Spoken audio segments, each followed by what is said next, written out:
మనం గత కొద్ది రోజులుగా జ్యోతిష్ శాస్త్రరీత్యా మనం ఏవైతే పరిహారాలు పాటిస్తుంటామో అవి అసలు ఏ విధంగా పనిచేస్తున్నాయి అన్న అంశం గురించి తెలుసుకుంటూ అందులో భాగంగా ఒక్కొక్క రాశివారు జీవితాంతం ఎటువంటి పరిహారాలు ఎటువంటి నియమాలు వారి ఆలోచన విధానంలో ఎటువంటి మార్పులు చేర్పులు చేసుకుంటే వారి విజయాల శాతం మెరుగుపడుతుంది వారి జీవితం సుఖ సంతోషాలతో గడుస్తుంది అన్న అంశం గురించి తెలుసుకునే ప్రయత్నం చేస్తాం. అందులో భాగంగా ఈనాటి కార్యక్రమంలో వృశ్చిక రాశి వారి గురించి తెలుసుకునే ప్రయత్నం చేద్దాం. ప్రధానంగా వృశ్చిక రాశి వారు పాటించాల్సిన ఒక చక్కటి పరిహారం నియమం ఏంటంటే ఎదుటి వ్యక్తులు బాధ కలిగేలా ఎట్టి పరిస్థితుల్లో కూడా మాట్లాడకూడదు. వారిని వ్యంగ్యంగా మాట్లాడడం, వారితో విమర్శించడం, ఎదుటి వ్యక్తుల దగ్గర ఆ వ్యక్తి గురించి చెడుగా మాట్లాడడం ఎట్టి పరిస్థితుల్లో కూడా చేయకూడదు. అంటే మనలో చాలామంది ఏం చేస్తున్నారంటే మనకు నచ్చని వ్యక్తి ఎవరైనా ఒక వ్యక్తి ఉన్నారనుకోండి, 10 మందితో కలిసినప్పుడు వారు అడిగినా అడగకపోయినా మనకు ఎవరైతే ప్రత్యర్థితో శత్రువు అని అంటాం కదా, అందరికీ అర్థం అంటే ఆ వ్యక్తి గురించి మనం చెడుగా మాట్లాడే ప్రయత్నం చేస్తుంటాం. దీన్ని వృశ్చిక రాశి వారు ఎట్టి పరిస్థితుల్లో కూడా చేయకూడదు.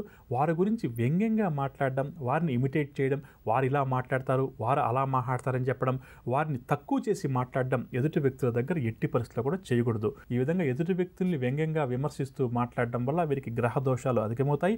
జీవితంలో చేయాల్సిన పనుల్లో వీరి విజయాల శాతం ఆటోమేటిక్గా తగ్గిపోతుందని చెప్పవచ్చు.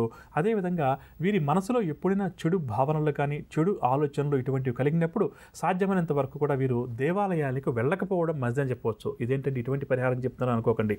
అంటే మన మనసులో చెడు ఆలోచనలు చెడు భావాలు అధికంగా ఉన్నాయి.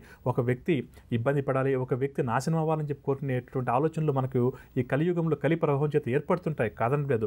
అటువంటి సందర్భంలో ఈ వృశ్చిక రాశి వారు సాధ్యమైనంత వరకు కూడా ఏంటంటే వారి మనసు వారి అధీనంలోకి వచ్చేదాకా కూడా దేవాలయాలు దర్శించకూడదు. ఎందుకంటే అక్కడికి వెళ్తే కూడా వీరి మనసులో భగవంతుని పట్ల నిలుచుకున్నప్పుడు అదే ఆలోచన కలుగుతుంటుంది. అంటే ఎదుటి వ్యక్తి నాశనం అయిపోవాలి, ఎదుటి వ్యక్తికి చెడు కలగాలని చెప్పేసి తెలియకుండా వీరి మనసులో చంద్రగ్రహ ప్రభావం చేత అదే జరుగుతుంటుంది. కాబట్టి ఇది కూడా ఈ వ్యక్తికి దోషము. దీనివల్ల గురుగ్రహ దోషం అంటాం, అది వృశ్చిక రాశి వారికి ఏర్పడుతుంది. దీనివల్ల ఏంటంటే వృశ్చిక రాశి వారికి కుటుంబ జీవితంలో కానీ సంతాన మూలకంగా కానీ చికాకులు ఏర్పడతాయి. కాబట్టి